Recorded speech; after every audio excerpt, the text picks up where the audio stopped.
Welcome back to MMA Fra Diavolo. I am the guy who picked Rainier. Are you fucking blowing me? Are we blowing, guys? All right. Hopefully this. We're blowing, guys. All right. Let's see. Should be good. I am the guy who got some shit wrong. I don't know. I lost my momentum. All right. UFC Fight Night 262, Rainier de Ridder versus Brendan Allen. That's what I'm here to recap. Let me start with the main event. Brendan Allen, man, he came through in a big way here as an underdog. Not for me, maybe for you. I'm a jerk off. I had this one completely wrong.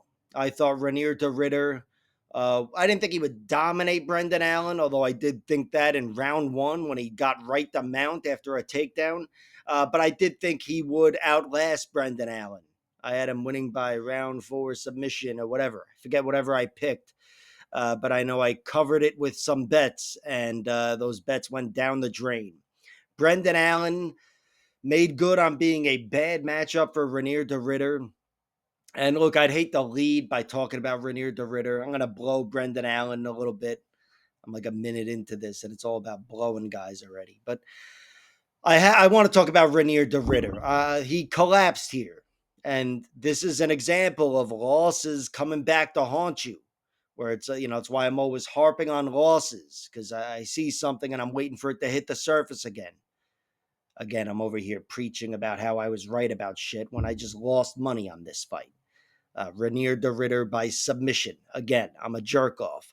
But still, having seen Rainier de Ridder's two losses to Anatoly Malikin, whatever, that round three destruction there, that was him collapsing. He collapsed. It was a retirement TKO. I'm sure if I click on his record or something like that, TKO due to exhaustion.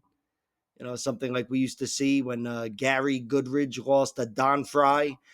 But here, Rainier de Ridder had a similar type of loss, which, whatever, what is it? A corner stoppage in round four. Yeah, but if this took place in the 90s, it would have been a TKO loss due to exhaustion or claustrophobia or whatever. This was a bad loss for Rainier de Ridder. He didn't go out on his shield. I don't want to harp on that because he lived to fight another day and all that horse shit. Yeah, fighters' health comes first, but honor's got to come like second or third or whatever. And to me, this just wasn't the greatest look. I mean, honestly, it wasn't the greatest look after round one. At the end of round two, I thought he was defeated. Round three, I thought he had already collapsed. And then round four was like a formality. And Brendan Allen, he turned things around after a tough round one, again, conceding the takedown and then conceding a big positional disadvantage to Rainier de Ridder, or the advantage. I guess he conceded the advantage to him. But yeah, he survived and then proved to be a bad matchup. I think he gave a takedown up again in round two, but turned inside his guard, and that was it. He ground him to dust from the top position and from the guard. Brendan Allen maybe advanced a little bit in the end. I don't even remember, but he was just fine sitting in guard and roughing him up. Some Tito Ortiz shit, and Rainier de Ridder, he collapsed. Again, he had the fight beaten out of him and the energy beaten out of him. Rainier de Ridder, I envision other losses of his looking like this moving forward. He's only got three to look to, and two of them look relatively similar. But he's got to patch that up. He's in his prime right now. He's still coming off a huge streak, culminating in a win over Robert Whitaker. So Rainier de Ridder's still got a very bright future, and he's not far removed from a title fight. But this was a pivotal loss, I believe. This wasn't just some split decision type of thing. This was a bad look. And Brendan Allen, man, this would have been a great look on a full camp, but on short notice, this is an excellent look for Brendan Allen. This is a guy that has been outlasted, and he's fallen victim to cardio and grappling and all that horse shit where he's kind of collapsed. Never collapsed to the point of getting ground to dust and finished eventually, even though he's been finished before. But, the fights against Imavov and Anthony Fluffy Hernandez were where Brendan Allen was doing well in the first half, relatively speaking, and not doing well in the second half. And he's a survivor. He's got crafty moves. He's always dangerous on the ground, but he was outpositioned and he was outlasted and fatigued. And here he made good on short notice, outlasting a guy who, to be fair, I was predicting to beat Anthony Fluffy Hernandez. And I now realize I would have looked like a jerk off had that fight taken place. Because Fluffy, even though he's lacking in physicality compared to Brendan Allen, Fluffy is a monster if you're getting tired down the stretch. I picked I would have picked Renier DeRidder to beat Fluffy because of those knees to the body. I think that's a weakness of Fluffy's, and Renier DeRidder brings that. And of course, he's a monster grappler. But having seen the downside of the grappling going the wrong way here in this fight, I can tell you Anthony Fluffy Hernandez would have drowned him. I mean, he might have died of exhaustion in the octagon with the pace Fluffy puts on. So, yeah, there's definitely a big stain for Renier DeRidder. And for Brendan Allen, he's a guy that had momentum, but he wasn't considered a title challenger. And here he leapfrogs many guys. And he is now, he's in the realm. There's guys ahead of him, sure. Fluffy did beat him a few months ago, whenever that was. And he beat him twice. But Brendan Allen has momentum here, and this was a pivotal win, just like it was a pivotal loss for Renier DeRidder. No doubt this was a pivotal win for Brendan Allen. Fucking excellent result, but I didn't think the fight was so fair. Mike Malott, congrats to him and whatever, but that fight should have been stopped. What the fuck? Dan Miragliotta with the fucking indecisiveness. He's got to put his foot down and say, no, this is over. Kevin Holland had like 7 minutes to get back with his eye. He was clearly fucked up. He was fucked up going into the next round where they're stopping it. They have doctors check on him. That was a shit show. Kevin Holland was compromised. That fight should have been called. Mike Malott did win, though. I thought he got the better of Kevin Holland. Holland knocked him down technically in round one. Wasn't the biggest moment, but it was actually the biggest moment of the round and maybe the fight, aside from the fucking low blows. But it didn't really hurt Malott too badly. And I thought in general, Malott was just the sharper striker, giving up 20 inches of reach and all the rest of it. He was sharper. His shots meant more. His hands were there for him. And Kevin Holland had trouble with range. And of course, you're going to have a lot of trouble with range when you're getting kicked in the balls. And again, I'd hate for that to be the story of the fight, but it is. That was bad refereeing. And like DC said, and I've pointed this out before, you can't ask a fighter, hey, do you want to continue? Camera, get in his face. There's millions of people watching. Do you want to continue? Your pride is on the line. Get the camera in his face. Do you want to continue? That's not the way it should be done. You have to look out for everyone else. You protect their egos and you make the call. This fight's over. He can't see. It's been 6.5 minutes. His dick is still fucking vibrating. It's over. But whatever.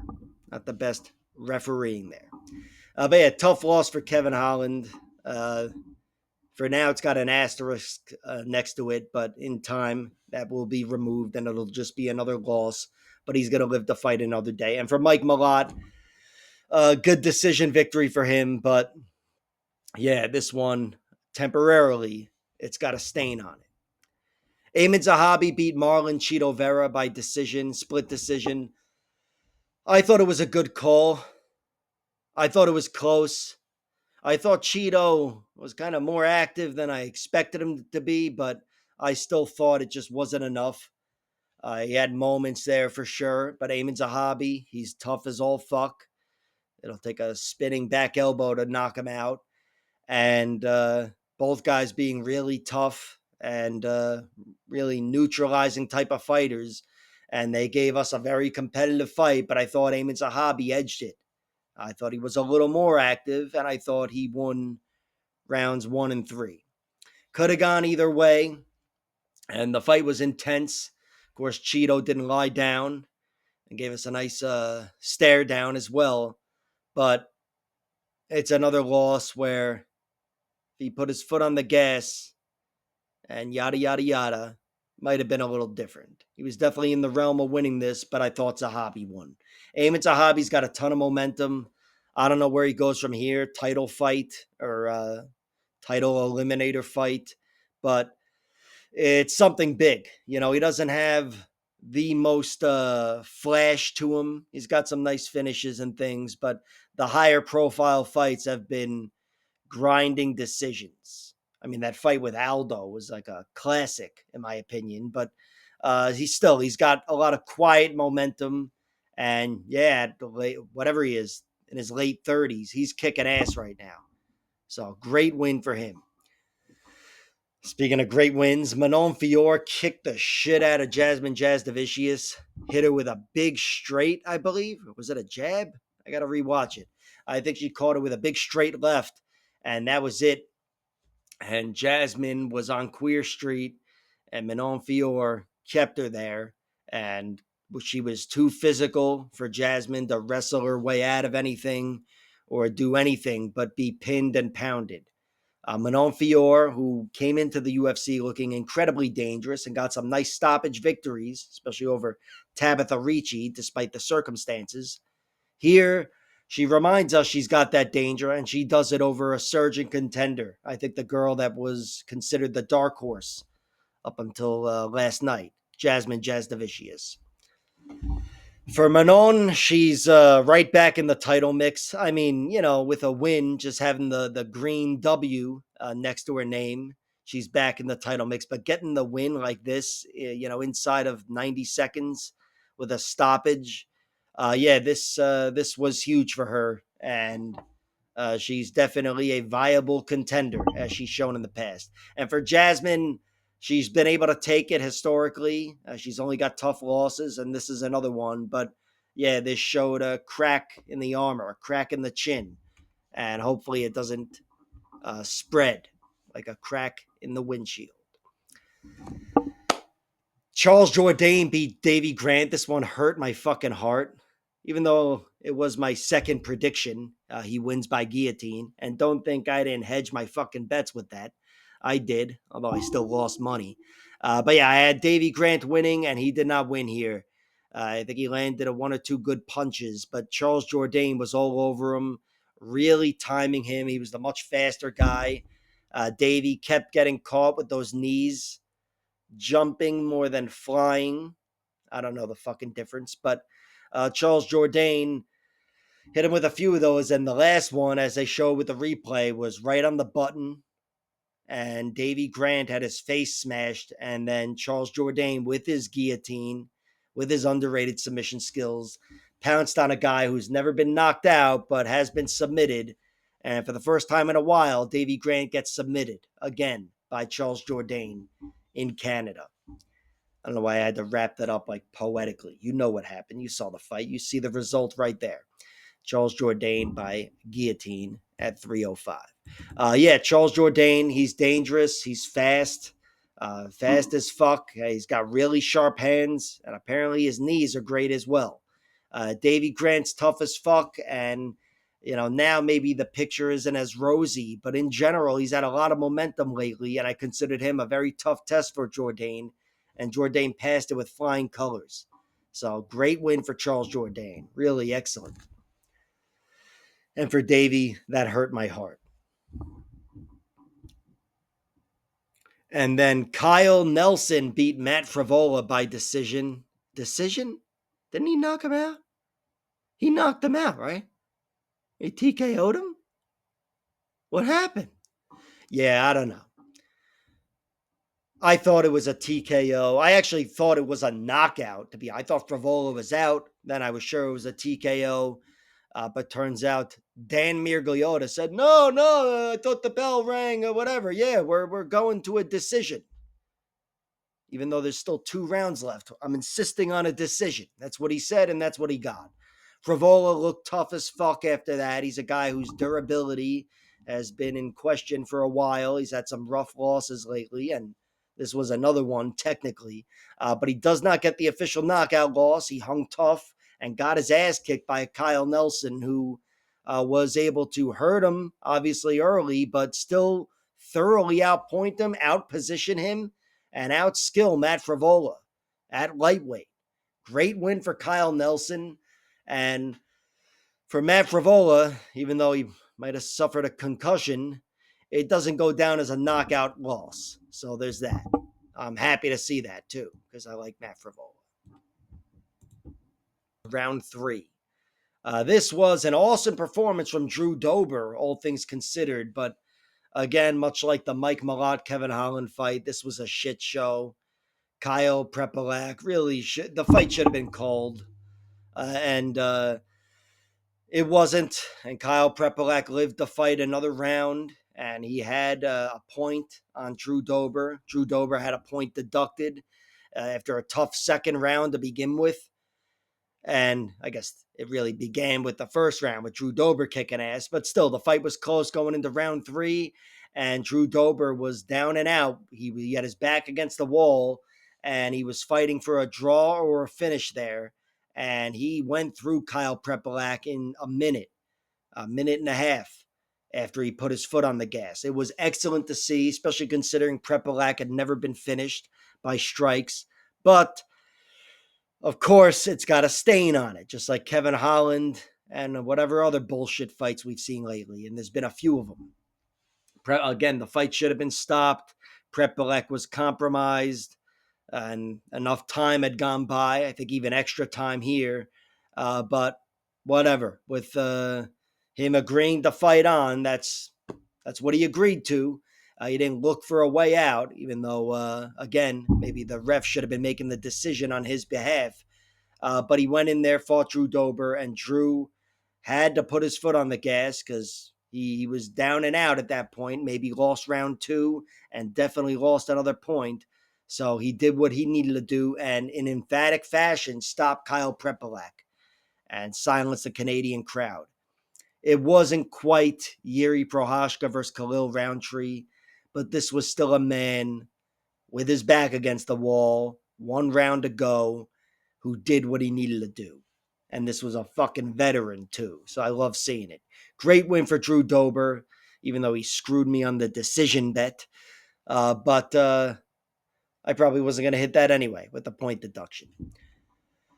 Richie Lang knocked out Cody Gibson. Cody Gibson, who's historically been very tough, had a solid chin. Here he got cracked, and it happened early. And there was just no recovering. Richie Lang is too dangerous. And he kept on Cody Gibson's chin and never let him recover. This was an excellent win for Richie Lang. I thought he had the danger and the greater pop in his punches here, but I did not see this coming. Cody's approaching 40. He's no spring chicken.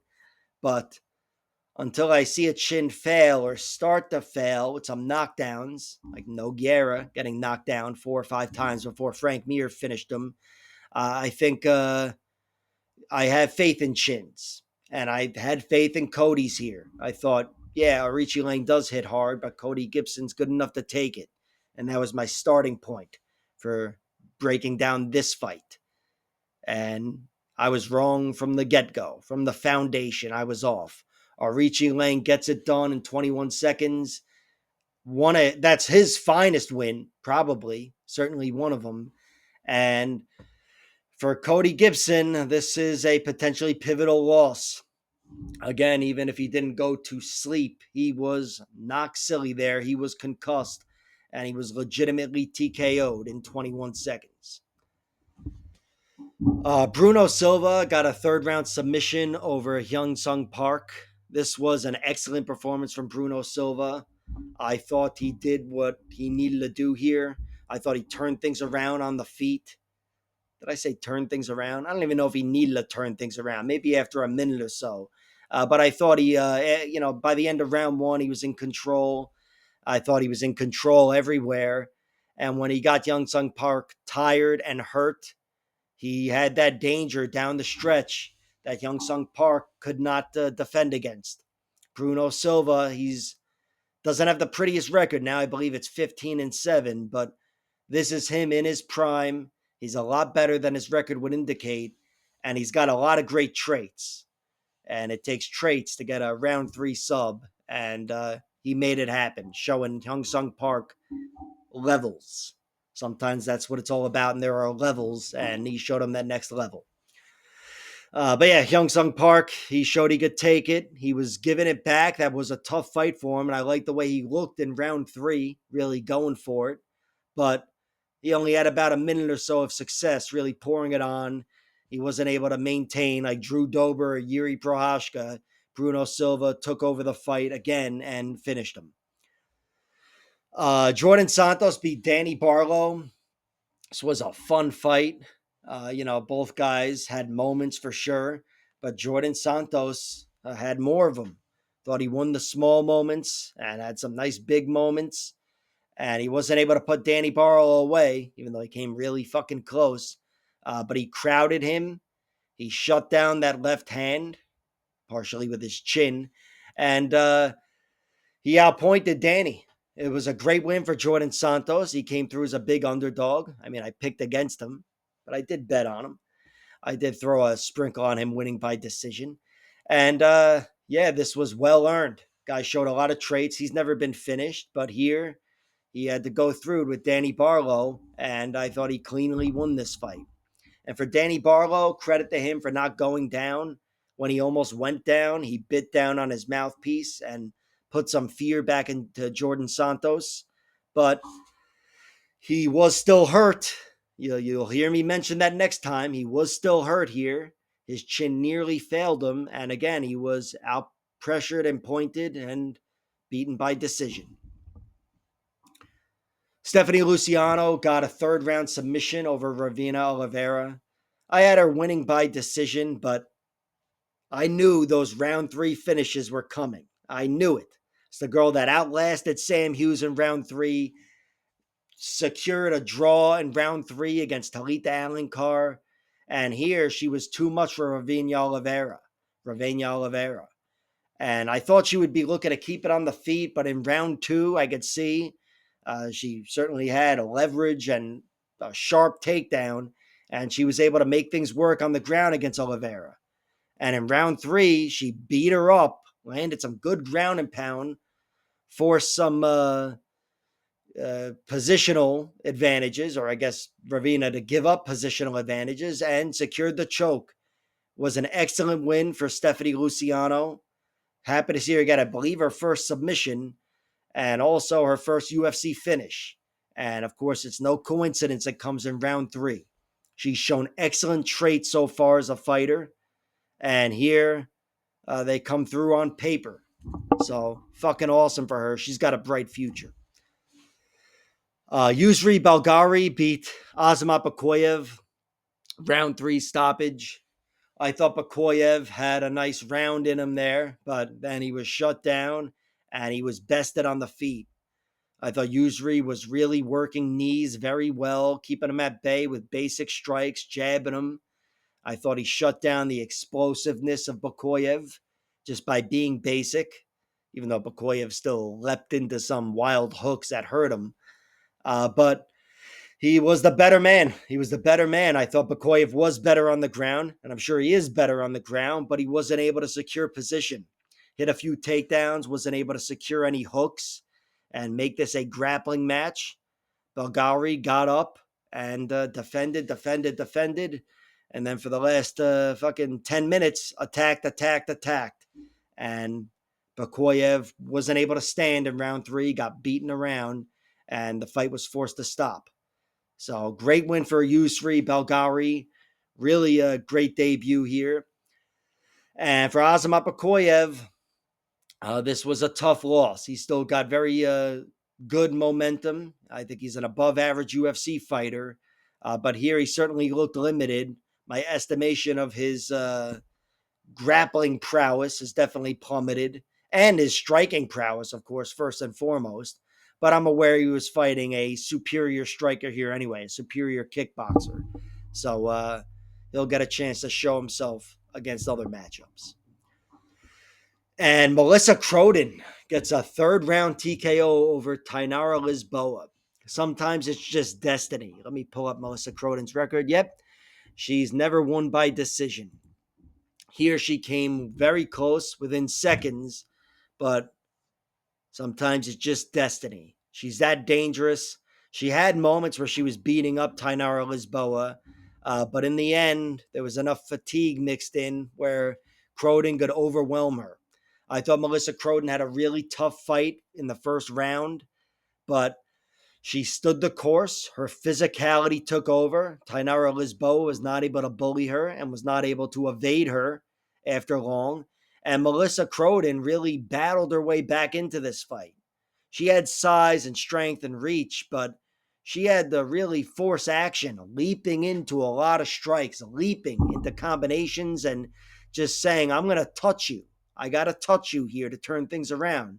And of course, she's got to put herself on the line to do that. And she did that, and it paid off. She started beating up Tainara Lisboa and then physically bullying her. I think at the end of round two, she got on top of her and smashed her with some good ground and pound against the cage, half ground and pound, clinch ground and pound. And then in round three, again, fatigued her, muscled her around, and beat her up enough where she got the stoppage. Excellent debut for Melissa Croden. It wasn't picture perfect, and yeah, you'll hear me mention some things next time. I don't think she looked like the sharpest athlete in there and the rest of it, and she certainly looked hittable and whatever, but she showed a bunch of great traits to outlast Tainara Lisboa and get a third round stoppage. I can't say it was a Hail Mary because I think she would have won a decision anyway, but considering round one, this was a comeback. So again, great traits for her. Excellent debut. And for Tainara Lisboa, very tough loss. She hasn't lost like this before, but yeah, this was just a really strong, mean, physical girl, and she wasn't able to keep up. Overall, very good event, very good card, and a very good event as well, even though my favorite fighter lost, Davy Grant. Like, share, subscribe, all that horse shit, and check out my other videos.